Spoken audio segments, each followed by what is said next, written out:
We're free. A big win for the Biden administration, for the American people, and for the rule of law. The likely re-election of Donald Trump, I think, caused these guys to get released. Hi, I'm Scott McFarland, CBS News in Washington. Welcome to America Decides. 3 Americans and a permanent resident are on their way home tonight after the U.S. secured their release from prison in Russia. The moment 4 American prisoners were freed from jail was captured by Russian media. The deal includes Wall Street Journal reporter Evan Gershkovich, who was sentenced to 16 years on espionage charges just 2 weeks ago. U.S. Marine veteran Paul Whelan, who's been in prison for nearly 6 years, Russian-American journalist Alsu Komasheva, and U.S. resident Vladimir Karamurza. It's an incredible relief for all the family members gathered here. It's a relief to the friends and colleagues all across the country who've been praying for this day for a long time. Olivia Gazis has been on top of this story for us. Olivia, the swap includes 24 people with several different countries involved. How did it all come together? Absolutely, Scott. Well, American officials have been describing this swap as the most complex in modern history, certainly the most complex and complicated in U.S., Russia, and even U.S. Soviet history, which is notable given how many spy swaps were done during the Cold War and thereafter. And that is because, as you say, there were more than 6 countries involved, 24 prisoners. And the types of prisoners, these were not just spies. These were political prisoners that the Russians were free to handle more capriciously. And we've since learned about some of the intense diplomacy that was spearheaded mainly by the White House and the State Department to convince other Western allies, including, crucially, Poland, Slovenia, Norway, and Germany, which was the linchpin, who were holding people of interest to the Russians in order to sort of sweeten the deal and facilitate the swap. You also had to enlist Turkey as a sort of neutral territory for it all to take place. And that's in addition to the multiple agencies that had to deal with different parts of all of these governments in order to take everything over the finish line. So when you have multiple agencies doing some big thing, it often gets pretty thorny. Who handled the negotiations here on our end? Sure. Well, the White House and the State Department principally handled the outreach to the friendly countries, the Western nations that were holding prisoners of interest to Russia. We have since learned that the State Department Secretary Blinken tried to convince the Russians to deal in diplomatic channels so as not to give credence to these baseless accusations the U.S. maintained that Paul and Evan were engaged in any sort of espionage. The Russians rejected that. They said, no, we caught Evan red-handed, for example, Lavrov told Blinken, and we want to deal in what they refer to as the special channel, the intelligence channel, which the CIA has run in the past and ran this time around. So instead, you had CIA Director William Burns dealing directly with his intelligence counterparts in Russia, the FSB and the SVR, the heads of those organizations.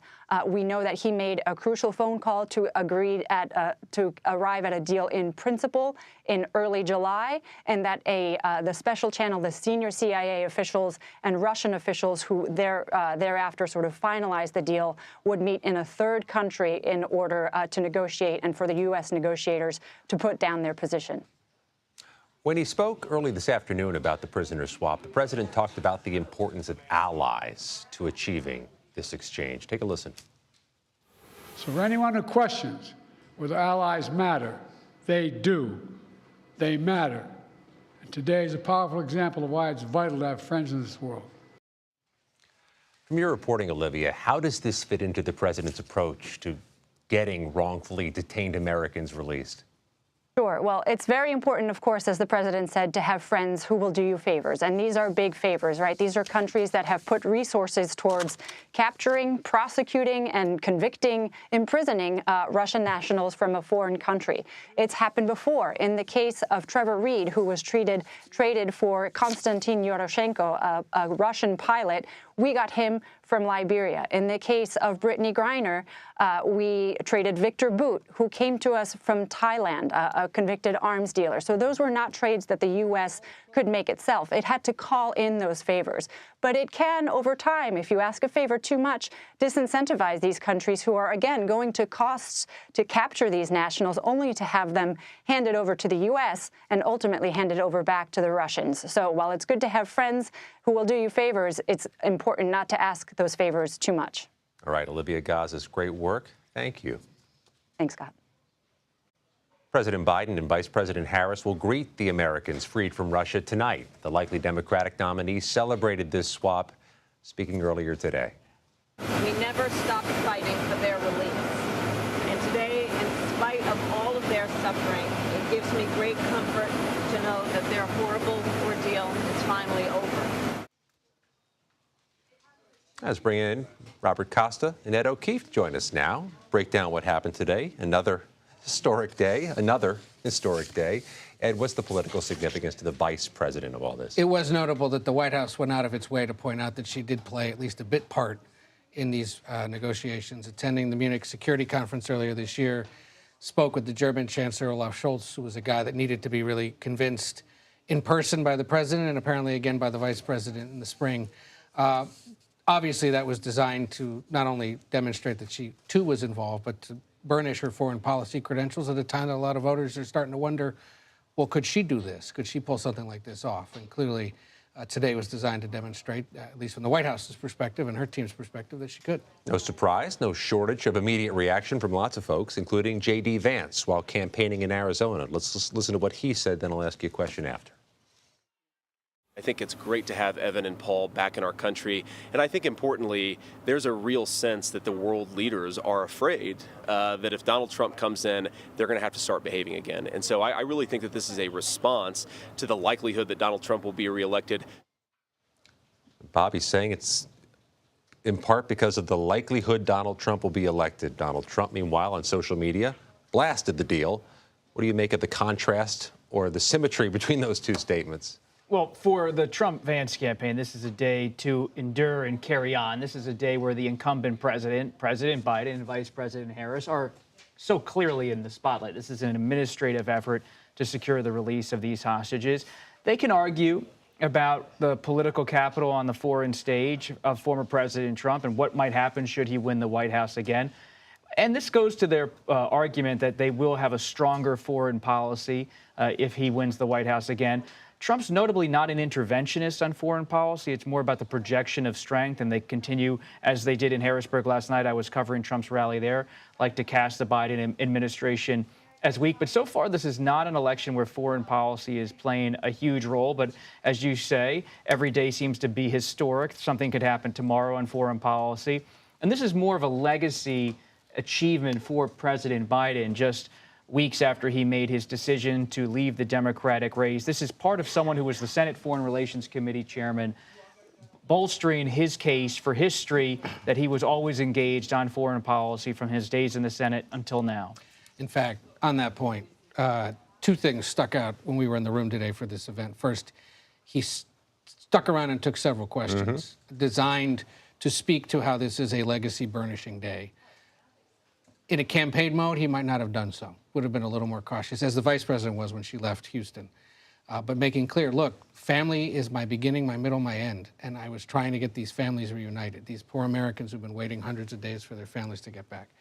The other telling part of this, when we were leaving the event, going back to the press pen, if you will, senior administration official I saw said, "How you doing?" He goes, "Did you guys notice that detail in all this about how the president made a call to one of his counterparts just an hour before he announced to the world he wasn't running again, while everyone was questioning whether or not he could actually be president? You guys going to mention that tonight, that he actually can do the job, even though people, including you guys in the press, are raising doubts?" It shows you they got a bit of a chip on their shoulder right now over there, as they're quite proud of today, but also realize they don't get to do this much longer. Well, Ed keeps winning here at CBS News with the Rehoboth Beach assignment. There was a lot happening in Rehoboth Beach during that final weekend when he's making this decision. We keep learning more. Yeah. It's going to be a day in history, just like March 31st, 1968, when LBJ stepped away. He was doing so much in Rehoboth Beach, in this beach house. Not the center of the world, with all respect, a beautiful place, but certainly a place now where much was going down. Only be winning if we could actually go to the beach and not be working by the beach. So close, yet so far away. It's a big campaign day for the vice president, too. Today, explain why. Well, she was in Texas wrapping up this visit to see Congresswoman Sheila Jackson Lee spoke at her funeral, notably flanked by the Clintons, by House Minority Leader Hakeem Jeffries and several other black political leaders. One of the first chances to see her as sort of the star of an event, although she made clear it was the Congresswoman who was the star of that event. But beyond that, we know the vetting process continues. At least 6 men now in the mix, 4 governors, a cabinet secretary, a senator, and probably others who haven't necessarily been revealed because we've been told the Harris team is telling them, lie low, don't necessarily be out there taking questions. The lack of visibility is a sign we're close to something. Yeah. And look, you know, she has essentially till next Tuesday, Wednesday to do this. So it's a really truncated timeline. It's risk prone because normally this is something that takes months, right? Or at least several more weeks. And she's really only had about 2 weeks to make a decision. And it's notable that the UAW got behind Vice President Harris before she makes her pick. In case there's any grumbles on the labor side after the pick, well, the endorsement's already been made. And just a note about Sheila Jackson Lee. We covered her on Capitol Hill.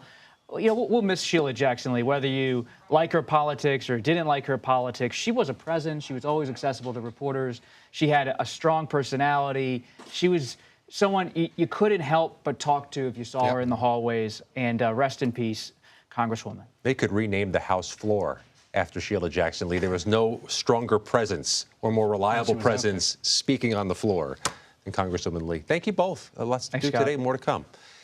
Ed O'Keefe and Robert Costa, appreciate you. Congressman French Hill is co-chair of the Congressional Task Force on American Hostages and Americans Wrongly Detained Abroad. He'll join us this hour with his reaction. You're streaming America Decides.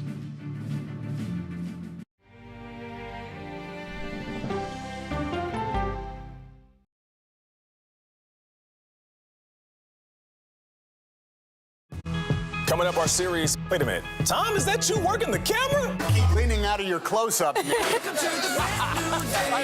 Your morning routine just got better. CBS Mornings, weekdays at 7.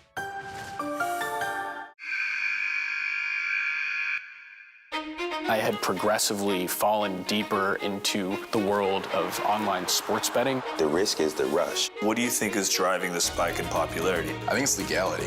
If it's legal, I'm going to use it. There are ways to bet when you are 18. We've created an epidemic of child gambling. You can't walk into a male dormitory in a college campus without sports betting happening. It's America's most neglected problem. I used sports betting as a way to escape, when in reality, I'm choosing self-destruction. Whatever I had left, it was gone. The purpose of the industry is to get you to play to extinction. And that means until all your money is gone.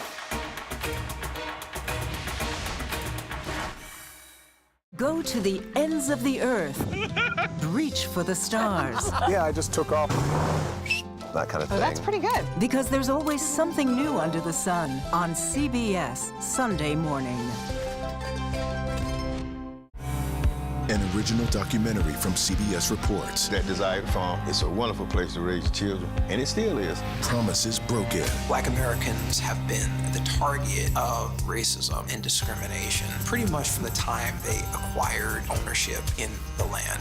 Costing black farmers hundreds of billions in generational wealth. They did everything to make sure we were run off that land. But communities are uniting to continue the fight. Collective ownership is powerful. To keep their land and their dreams alive. To watch my children play on land that we own means everything. So land is power. Most definitely. 40 Acres and a Mule, now streaming on the free CBS News app. People with developmental disabilities were once sequestered by the hundreds of thousands in institutions. Many of our fellow citizens are suffering tremendously because lack of attention, lack of imagination, lack of adequate manpower. Disability activists have since torn down barriers blocking them from living at home or in the community. We conclude that Title II of the ADA requires states to provide community-based treatment for persons with mental disabilities. But of the 16,000 people who remain in state-operated institutions, half are in 5 states, and Illinois is one of them. I don't want to live in the institution. It makes me feel discriminated against. Do you think there are people living in institutions in Illinois that don't need to be living there? Yeah, because they're proving it as soon as they get out.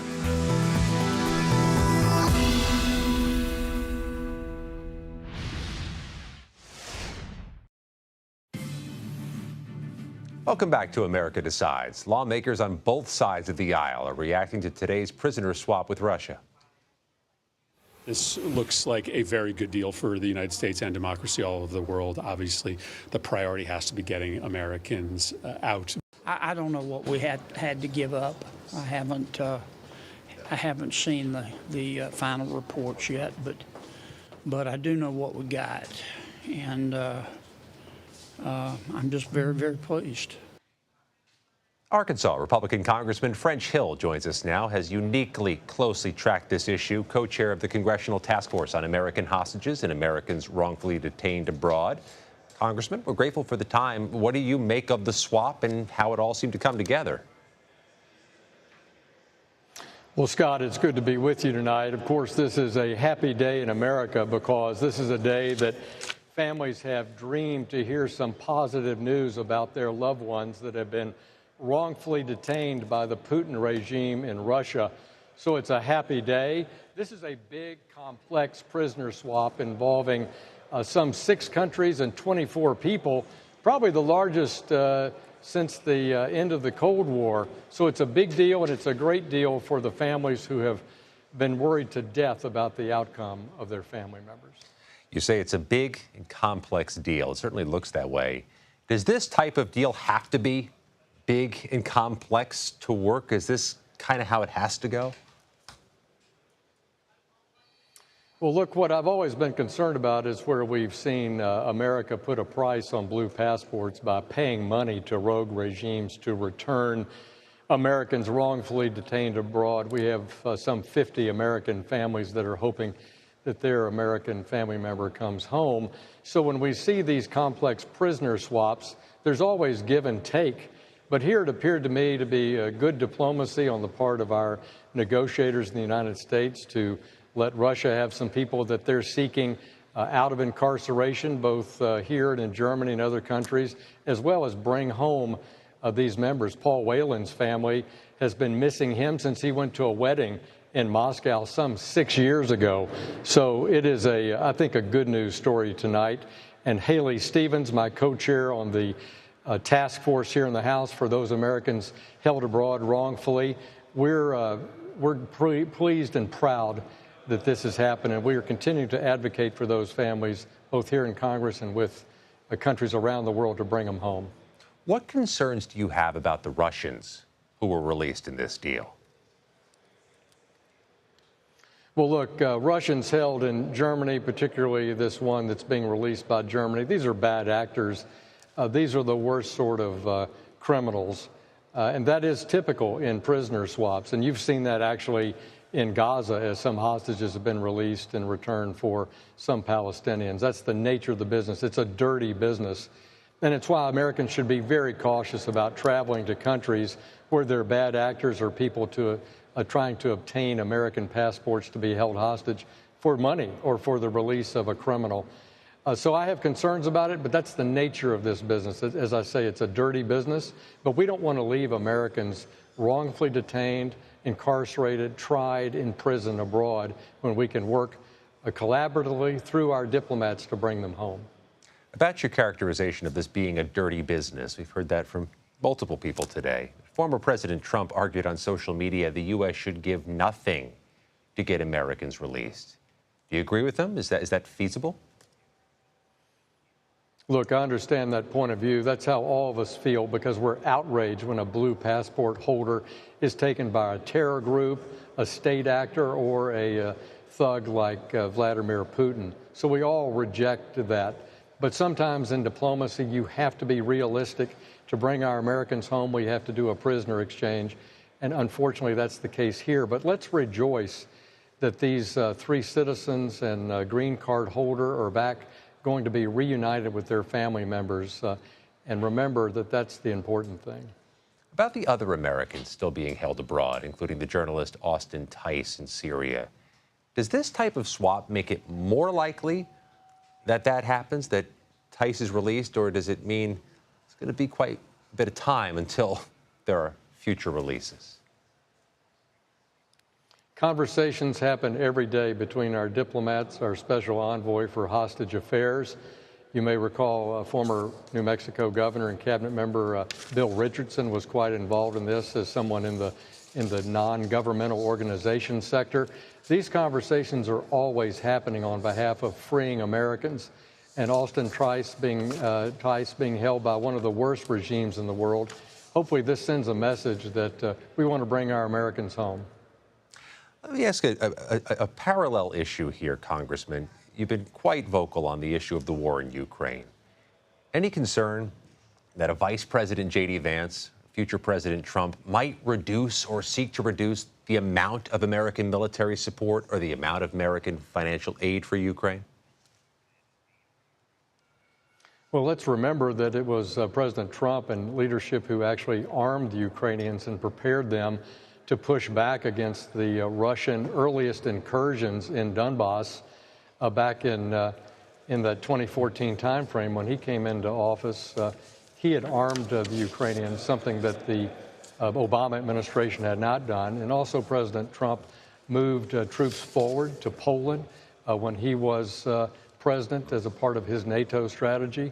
And we have NATO pulling in the same direction. So I don't think anyone in America, in any political party, wants Vladimir Putin to achieve victory in Ukraine. I don't think any American in any political party wants Ukraine to be subjugated by Russia and have their sovereign territory taken. So I think that's where Americans are. Yes, Europeans need to do absolutely their part as much as they can in ejecting Putin from Ukraine with money, humanitarian aid, and military might. But as an essential partner in NATO, America stands at the side of Europe in this fight. Congressman French Hill here in Washington, where it might today be even hotter than back home in Arkansas. Thank you for your time. Have a good weekend. Well, I can tell you it is. You bet. Good to be with you. I didn't know she was black until a number of years ago when she happened to turn black, and now she wants to be known as black. So I don't know, is she Indian or is she black? Donald Trump is under fire for those remarks yesterday. What his campaign has to say about the heated interview at a conference for black journalists. You're streaming America Decides.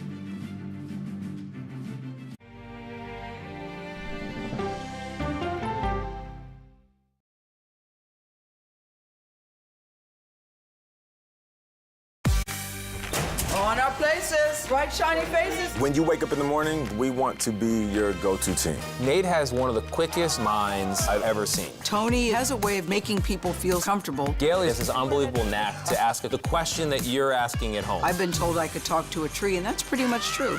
I don't go to work in the morning. I go for coffee with my two good friends, and we talk about the world. Your morning routine just got better. CBS Mornings, weekdays at 7. It didn't seem like anything could happen, because nothing ever happens in East Palestine, but it did. Authorities released toxic fumes from 5 derailed train cars. Resident, please evacuate. Acute bronchitis due to chemical fumes. Did you ever have these problems before the derailment? No, ma'am. This neighborhood's not safe no more. We can assure the community that there's not vinyl chloride entering their communities. Then why are there so many people feeling these various symptoms of bloody noses or difficulty breathing, bronchitis? That's a hard question to answer. We're talking about one of the most blatant releases of a mixture of some of the most toxic chemicals that we've seen in America. I feel like now I have a duty to warn other communities. If my daughter has to watch me die of cancer, at least it saves someone else.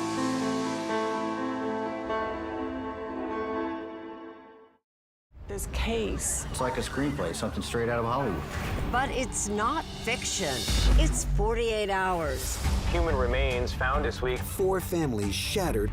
There's no physical evidence. The mystery would haunt investigators for years. There's some questions that have to be asked and need to be answered. Like a John Grisham novel. A gripping true crime original. 48 hours. Now streaming on the free CBS News app. Stories that inform. You can be really old at 60, and you can be really young at 85. Inspire. How do we unlock the power within ourselves to be who we want to be? And brighten your day. The best part of fame is making people feel good. Always send the people home happy. Make every day a little more like Sunday morning. Here comes the sun. Stream now on the free CBS News app. Hello, everyone, and welcome our Dragon capsule here in space. Sightseers in space, the thrill of a lifetime. Seeing the Earth from space, it was so exhilarating. But the risks that come with the territory. There have been 4 fatal accidents. That's a 1% fatal accident rate. Might make you look before you launch. If you had 1 out of 100 airplanes falling out of the sky, we'd have a public crisis. Space tourism, now streaming on the free CBS News app. You've likely seen some of Donald Trump's fiery exchanges at the National Association of Black Journalists conference on Wednesday. The former president is still not backing down from his remarks at the event. We bring in Janiyah Thomas now, who still is in Chicago. She's director of Black Media Affairs for the Trump campaign. Janiyah, we appreciate your time. I want to start off with a housekeeping matter. What was the cause of the delay at the event? It came up a few times. I was hoping you could iron out why it started late. Yes, there was an audio issue going on. The microphone wasn't working. That was the initial start of the delay. There was no issue of negotiations. It was purely technical? Yes, it was surely technical. All right, so wondering if this was the strategy from the jump, if the former president decided to, question the vice president's biracial identity at the National Association of Black Journalists conference in particular. Mm-hmm. I mean, I think that the question was racially targeted, and I think he responded in a way that is along with the common sentiment of a lot of Black voters. If you get on social media or you look into YouTube, like a lot of Black voters are saying the same things that he said. You know, I said the issue mainly isn't whether she's Black or what her ethnicity is. The issue is the flip-flopping. You know, it's convenient to be Black, and then when it's convenient for her, she's Black. When it's convenient for her, she's Indian. It's just the back and forth flip-flopping and not being able to stand her ground on what her actual ethnicity is. If I'm understanding the answer correctly, you're saying it was maybe organic based on the questioning and not something he walked into the ballroom itching to say? Yes. No, I think it was definitely because of the question, the way the question was framed. And initially they asked her about they asked him about her being a DEI hire. And Biden himself has basically called her that in some form, saying that he had the most diverse administration. And it starts at the top of the ticket with the vice president. And even before that, when he was choosing a vice president, he said, I'm putting a Black woman as my VP. How was the reaction in the room when a former president is questioning biracial identity of somebody else? Was it received poorly in the room? Whether people want to believe it or not, there was a lot of laughter in the room. I mean, a lot of the journalists found it funny because, like I said, if you dive into Black Twitter, that's what most people are saying right now and have been saying about her in the recent years, I was like, so everything he said wasn't crazy compared to the stuff people were saying on social media. I don't know about most people, but let's put a pin in that. I want to talk about the reaction to it from other Republicans, other legislators. Let's take a listen to what Tom Tillis of one of those battleground states, North Carolina, had to say about the former president's comments. Take a listen. I think anything that takes us away from the failure in the economy, the failure of the border, and the failure of national security, in my opinion, is a distraction. If the fellow Republicans in one of those battleground states says this is a distraction and the former president should move past it, do you think Donald Trump's going to move past this issue and turn the page on it? Yes, of course. I mean, if you've seen his Truth Social post today, he has been posting about the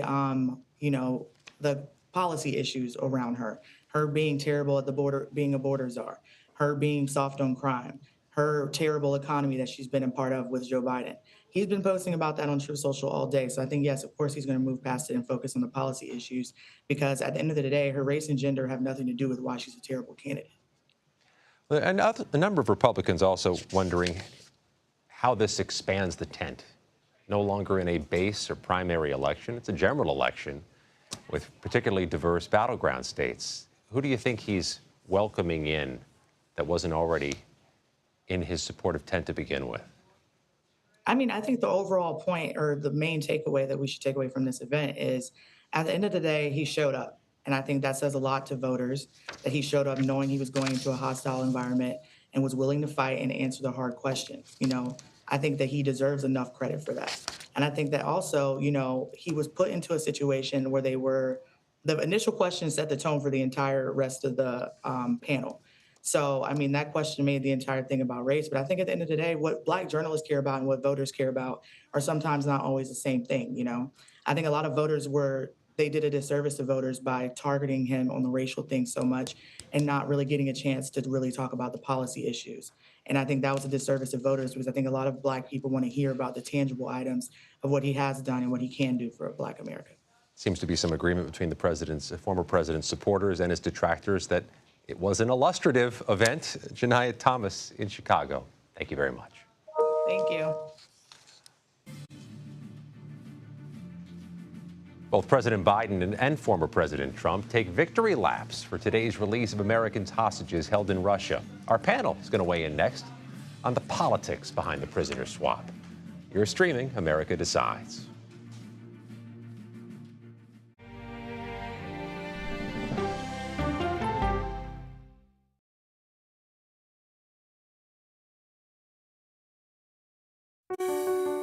Washington is the seat of power. National security, foreign policy, global economics, every story comes through Washington in some way.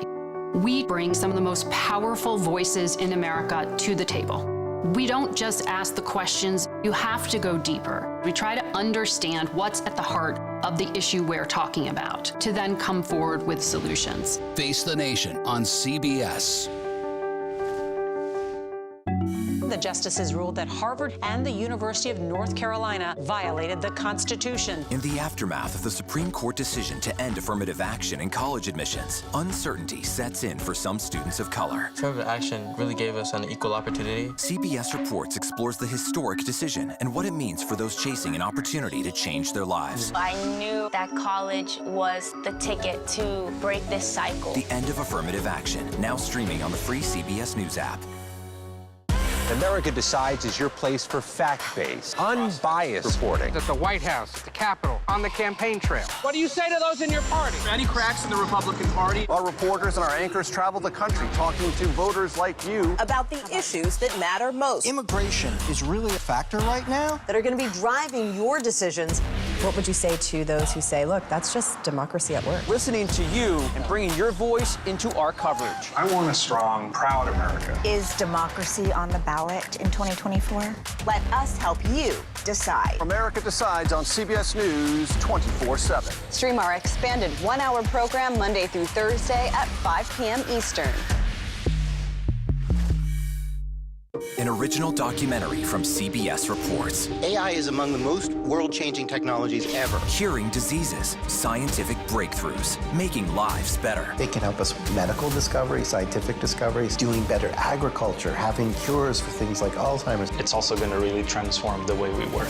The uplifting potential of artificial intelligence is limitless. It gives you a friend, somebody to chat with 24/7 that is non-judgmental. He makes me feel loved and desired. And so are its downfalls. The problem with all this AI is that it's unpredictable and uncontrollable. The choices we make now will have lasting effects for decades, maybe even centuries. The ChatGPT revolution, now streaming on the free CBS News app. We are about to see American weapons in the hands of Mexican cartels. A gun pipeline to Mexico. We are arming the cartels. 100%, no doubt about it. Happening right under our noses. Who's doing something about this? Nobody. A CBS Reports exclusive. Most Americans have no idea that we are effectively arming the enemy next door. This is the story the American people need to know. Arming cartels, now streaming on the free CBS News app. Welcome back to America Decides. Vice President Kamala Harris says she and President Biden engaged in, quote, complex negotiations to release 3 U.S. citizens and 1 U.S. resident from Russian custody today. A panel of guests are here to dig into this and the implications of it. Leanne Caldwell is co-author of Washington Post's Early Brief and an anchor for Washington Post Live, and Braxton Booker, national political correspondent for Politico. Leanne, we'll start with you in a moment, but first let's take a listen to more of what was said earlier today. It's just unbelievable. It is unbelievable what we're letting happen at the southern border, and we're letting it happen because Kamala Harris refuses to do her job. What President Trump and I promise to the American people is very simple. This is not rocket science. It is not hard to secure the southern border. You just have to re-implement some common sense policies. No, we're definitely in a presidential campaign because she's talking about foreign affairs of great magnitude, and at the same time, she's getting domestic criticism from a would-be opponent. Let's start off, though, with the prisoner swap. Yeah. The vice president today said unequivocally it was a complex negotiation that she and President Biden were part of. What kind of political impact can this have in this unique presidential cycle? I mean, this was fantastic for the Biden administration. And right now, everyone is saying the Biden-Harris administration, especially when something good happens. This was monumental for Joe Biden. There was a really incredible detail in the Wall Street Journal story today. Of course, Evan Gershkovich is a Wall Street Journal reporter who said that an hour before President Biden sent out his tweet saying that he was not going to run for re-election, that he was on the phone with Slovenia trying to secure this deal. So the fact is that he has taken this off the table. At his press conference today announcing this, reporters asked, what about what Donald Trump said, that he would be able to get these people home quicker? And President Biden responded saying, well, why didn't he do so when he was president? And so this is... President Biden is going to share the glory with Kamala Harris. He obviously wants her to win. And so this was a great moment for the administration. I'm not sure if it's going to have any sort of actual impact on voters, but they can't be criticized for it, which is always a good thing. Let me flesh that out a little bit more. The politics are, of course, secondary on a day like today, but we're in a presidential cycle, so everything's politically relevant. I guess it matters, Braxton, if this is actually one of those elections in which foreign affairs move the meter. Well, we are seeing that it is certainly in Republican circles going to be front and center when we're talking about the border, where we saw Ohio Senator J.D. Vance, who is, of course, Trump's running mate, trying to basically tar and feather Kamala Harris for the handling of the Biden administration's border policy. But I think what you're seeing, too, is like Republicans, especially these two on the top of the ticket, seem to continually to step on their message, right? They do have a good message about, hey, Democrats should own this border crisis. But then when you talk about whether or not she's black, whether or not she's Indian, which one is it, and try to make her decide which one she is, I mean, it really muddies up the waters when they're trying to score some political points and try to get back some of the media attention that they had prior to Kamala Harris ascending to the top of the ticket. If you have 2 or 3 different messages in a day, you don't really have a message. So on the issue of immigration, are you seeing early evidence the vice president is trying to proactively snuff that out? We've seen that in some special elections this year where Democrats have tried to win on battlegrounds in which they are viewed as weak.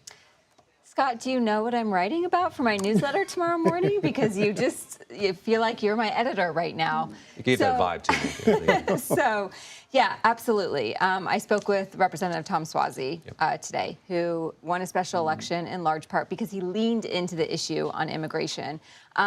He is thrilled that Vice President Harris seems to be doing the same thing. At a rally in Atlanta on Tuesday night, she addressed the issue of border security. One of her first ads as a candidate, the top of the ticket candidate, addressed immigration, saying that she is the one who is trying to solve the issue, while President Trump, is the one who's trying to sabotage the issue. And so she is trying to define the issue for herself before Donald Trump is able to do so. We also know, at the same time, in a broader sense, Democrats today in the Senate are trying to raise some attention to that Supreme Court immunity ruling, which came down 1 month ago today, the immunity for former President Trump in the January 6th case. They're going to get anywhere politically with that? They're not going to get anywhere legislatively with that. Right. Politically, is there real upside to that? Politically, I think you're going to see some of the folks on the far left of the party say, look, hey, if a president is immune, then go ahead and start talking about how you're going to structure the court. Maybe add a couple of more Supreme Court justices so that the announcement that Biden made earlier this week, having, Supreme Court justices have term limits, maybe you can start inching that policy into fruition if you can do some of that. But largely speaking, I don't know if this is going to be be a topic that's going to rise to the top tier of the politics and the political debate, and especially heading into the Democratic convention in a couple of weeks. But certainly, I think you're going to have some people continue to push this and say, like, hey, we cannot let Supreme Court reform fall by the wayside as we get closer to the election. I just think that legislation that Senator Schumer introduced today is just a fascinating and kind of a novel way to address the immunity issue at the court, because the immunity issue from the Supreme Court was a constitutional question. So all other ideas have been trying to start the process to amend the Constitution.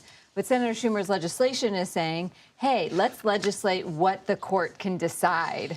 And what so they get. So it's a novel way to get around a very long, cumbersome process of amending the Constitution, even if the political and legislative avenues aren't there right now.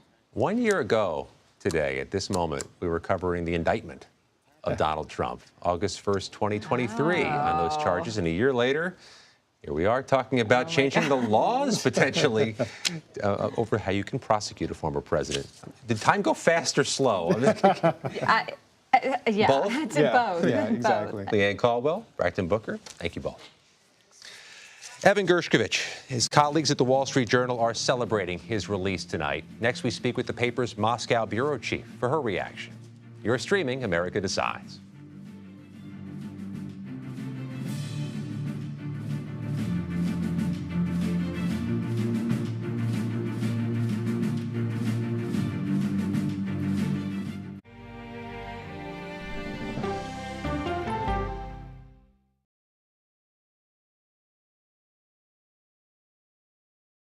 Go to the ends of the earth. Right now. We got something crazy. And reach for the stars. Here we are. Time. Yes, it's my comeback. Hey, this is pretty fun. But wait, there's more. Experience thought-provoking. I'm open to the idea of being a human being. Innovative and truly original reporting. Look through a telescope and go, wow. Because there's always something new under the sun on CBS Sunday morning. At this moment, terrorists could be plotting another attack. 9/11 triggered a counter-terrorist system that included a secret database. This person needs a closer look. A growing list of nearly 2 million people, including some Americans who say they're innocent. For 1 hour flight, I have to spend 6 hours to go and come back. CBS Reports explores the system, the people responsible for it, and those pushing for change. I'm not fighting against them. I'm fighting for them to do the right thing. The Watch List, now streaming on the free CBS News app. Don't miss true crime anytime you want, anywhere you go. With the 48 Hours podcast. Real crimes, real lives, real justice. There's some questions that have to be asked and need to be answered. Listen to 48 Hours on Apple Podcasts. An original documentary from CBS Reports. Imagine yourself in Manhattan with no police, no army, no mayor. The people of Haiti stare down poverty, corruption, natural disasters, and violence. 90% of the guns that are used by gangs in Haiti are American guns. But with an unbreakable spirit and eternal optimism. There are days where I cry, but we can't be discouraged. We still believe in Haiti. They're still able to look ahead with hope. Haiti is on the brink of transformation, a radical shift. Nations are coming together and saying things must change. Fighting for Haiti, now streaming on the free CBS News app.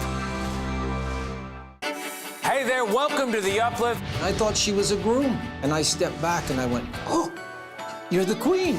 She's going to be with me every instant that I'm alive. I just wanted to see if you'd go to Disneyland with me today. I look over at him and he's smiling. I'm going to remember that the rest of my life. They told us when he was going to be born, he was only going to live for 30 minutes. It's really a miracle that he's with us today. The Uplift, stream now on the free CBS News app. When you wake up in the morning, we want to be your go-to team. On our places, bright shiny faces. I don't go to work in the morning. I go for coffee with my two good friends, and we talk about the world. Your morning routine just got better. CBS Mornings. A CBS News investigation. People looking for love, finding their life savings gone. This could happen to anybody. And sometimes losing their lives. Anything for love. Now streaming on the free CBS News app.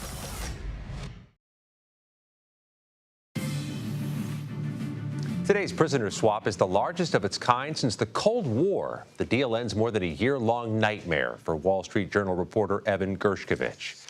We bring in Ann Simmons, Moscow bureau chief for the Wall Street Journal, who worked closely with Evan. And it must be a dizzying day, rather busy day, so thanks for making time for us. How does it feel knowing Evan's on his way home?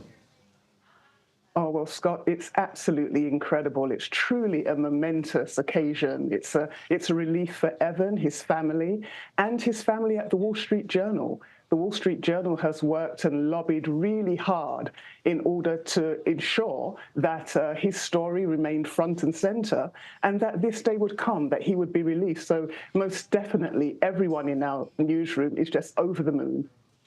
And through that process, you're juggling all these different things. You're advocating for him, you're reporting on this piece of history, and you're human. You're worried about him. Explain what it's been like getting through the past year for you and your colleagues. Well, it's certainly been challenging. I should point out that I actually covered Evan's story as a journalist, so wasn't actually part of the team that was advocating for him. There was a whole campaign that the Wall Street Journal launched in order to make sure that Evan's name remained front and center, and that the Biden administration indeed kept working to ensure Evan's release. It's definitely been challenging. It's a story that's close to our hearts and on a personal level, certainly close to me. You know, I worked very closely with Evan. I was actually the person who hired him, chose him for the job. So it's really just so incredible today to know that after 16 long months of being imprisoned on a charge and convicted for a sham charge, that now he's released. It's definitely a relief. For so many Americans, what they've seen of Evan is him in that inhumane glass box in court. They don't really know him as a reporter or as a person. Tell us what he's like as a reporter and as a person. Evan is an incredible young man, really resilient, and I say that because he spent 23 hours every day in a small cell, just with 1 hour of exercise a day. As a reporter, he could really understand the subtle nuances of covering Russia, particularly because he is of Russian heritage. And he really brought that to stories. You could really tell that, you know, Evan understands Russia, loves the country, and really loved, and still, I'm sure, loves covering Russia, telling stories about ordinary people, telling stories about the history, and also trying to kind of unravel all of the intricacies that make up the regime of Vladimir Putin. And Evan was really and is just such an incredible reporter in terms of being so dynamic. He has kept his head up the whole time during this awful ordeal. And we're so pleased that he's now returning to our newsroom. The president on his social media platform posted this image of Evan and the group on the plane with the U.S. flag draped behind them. It's a pretty powerful photo. No doubt you've seen that image and you've seen recent images of Evan. How different and in what way does he look different? Well, certainly Evan also, you know, had acknowledged that he has lost weight. He looks a little drawn and rather exhausted, which is, of course, you know, natural. He's been in a Russian prison for 16 months. He was, you know, he had to shave his head before he was transferred to Yekaterinburg for the beginning of the trial. So certainly that's a difference. His hair is certainly growing back already. And so I think there will be a period where Evan inevitably will need a long time just to rest and recuperate and digest the experience that he's gone through. But knowing Evan, he's going to want to come straight back to work. He's, you know, that kind of, he's got that kind of dynamism. He really is quite energetic. And reporting is his love. And certainly we want to emphasize that is exactly what Evan was doing when he was detained last year in March. He was doing journalism. How does this change the way you approach covering Russia and your team approaches covering Russia? Covering Russia already has been extremely challenging and became even more so with the start of the Kremlin's invasion of Ukraine. It's certainly very difficult to get sources to talk on the record, Russian sources. You have to be very vigilant in terms of knowing that, your phone calls could be monitored. The people to whom you speak, you could actually be putting at risk because they're speaking to the foreign press. It really has caused a chilling effect in terms of a reporter just doing his job being picked up. That has certainly had an impact in terms of how reporters now go about their business.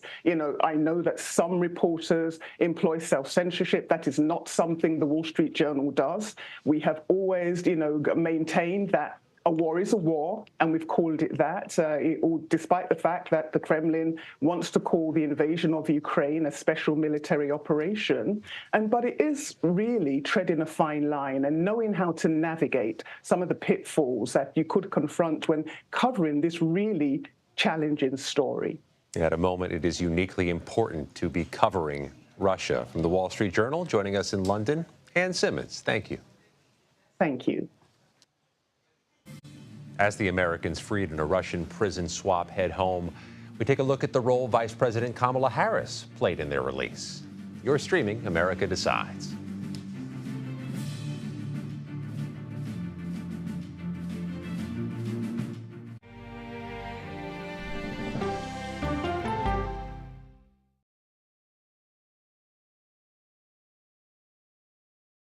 Okay, so let's just start at the beginning. Well, let me start with this. What is at stake here? What is the answer then? Do you know why? You want me to just keep going? Is that a good thing or a bad thing? Were there death threats? How is this possible? What's wrong with that argument? Are you saying they lied? Have you told the government that? Why won't you say the word crisis? You're not answering my question. Is that scary? Does that make sense? What do you mean? What does that mean in Did any of that make sense?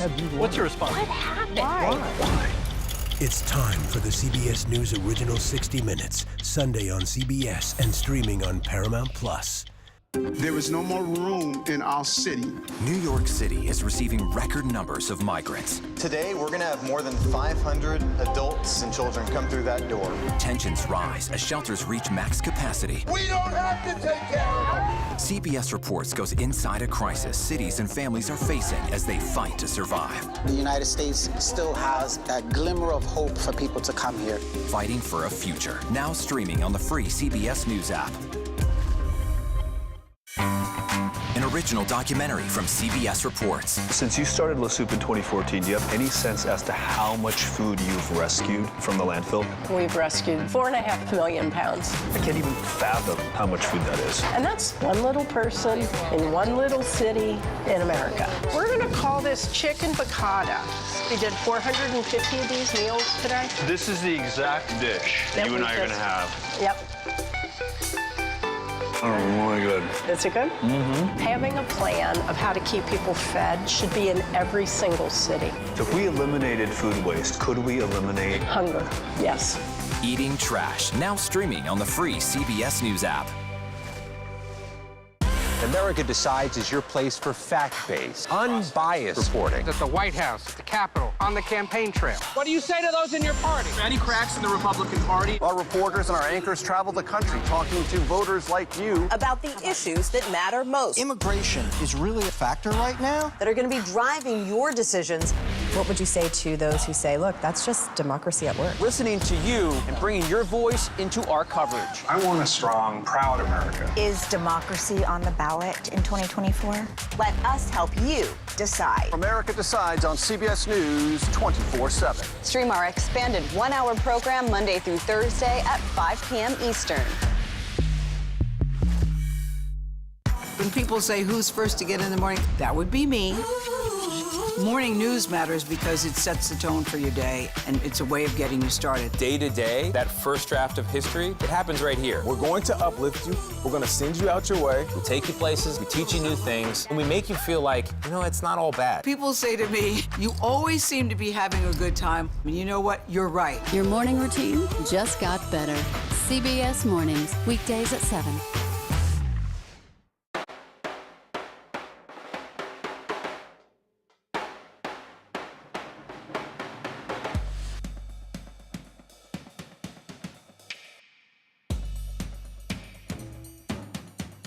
Go!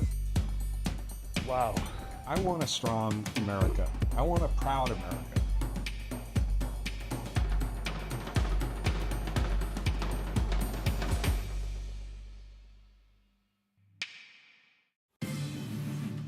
We continue to follow the historic news of the prisoner exchange that has freed journalist Evan Gershkovich and U.S. Marine Paul Whelan. We bring in founding partner and Washington correspondent for Puck News, Julia Yaffe, who has reported extensively on U.S.-Russian relations. Julia, we're grateful for the time. What did you make of how this all has been playing out today?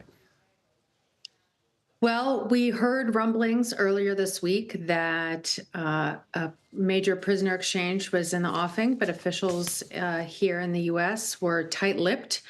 They obviously didn't want to jeopardize anything, and they wanted to make sure that this went off without a hitch. And what we did find out in the end was that it was an extraordinarily complex negotiation and operation. It involved 7 countries, over 24 people being swapped, and a tremendous number of diplomats working together to make this happen. It's quite a feat. It's the largest prisoner swap since the end of the Cold War. When she spoke today in Texas, Vice President Harris used just that phrase. She said she and the president undertook a complex diplomatic negotiation. What do we know about the vice president's role in the negotiations? Well, we don't know a lot yet, but the White House has been trying to make sure that they highlight her role. You know, you can't forget that the Democratic National Convention is just around the corner. The election is right around the corner.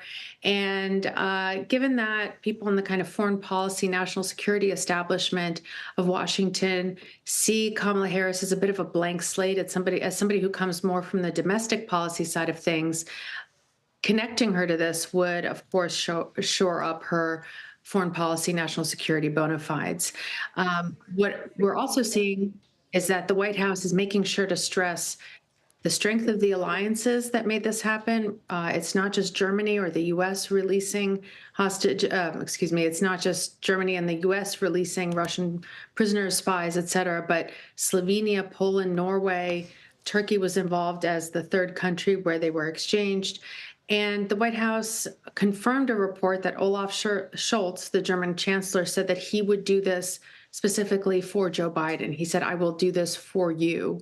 And it seems like a kind of rebuke to the Republican nominee, Donald Trump, who has talked about America first, about European allies being deadweights or deadbeats, and saying that he would let Russia have its way with them if they did not pay up. And so this is a kind of tacit rebuke saying this is why alliances matter, because when push comes to shove, our allies come through for us. Sounds like you expect her to make some type of major foreign policy address at some point in the coming weeks or months. I don't know about that. I did not say that. No, fair enough. But it sounds like it's something that you think may need to be fleshed out or clarified, that she has this position on this matter involving foreign affairs.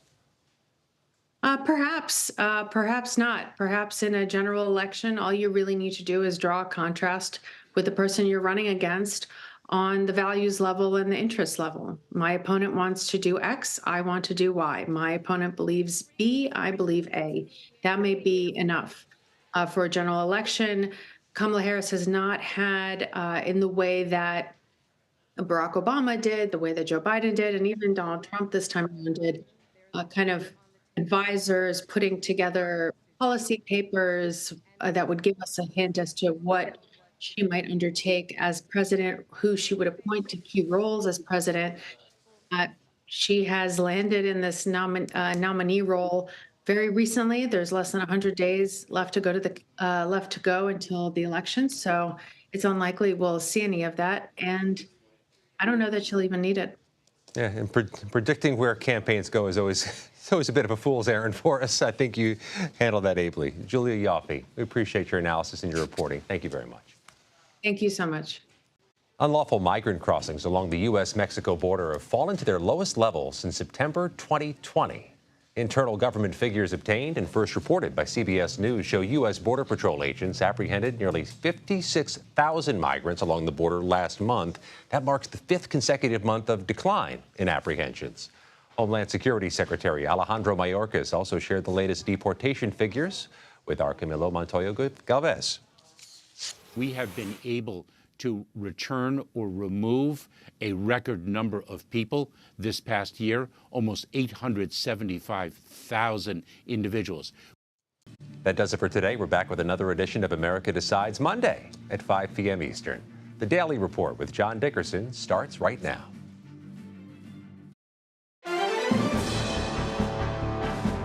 Welcome to the Daily Report for August 1st, 2024. I'm John Dickerson. 2043, 843, 491, 288.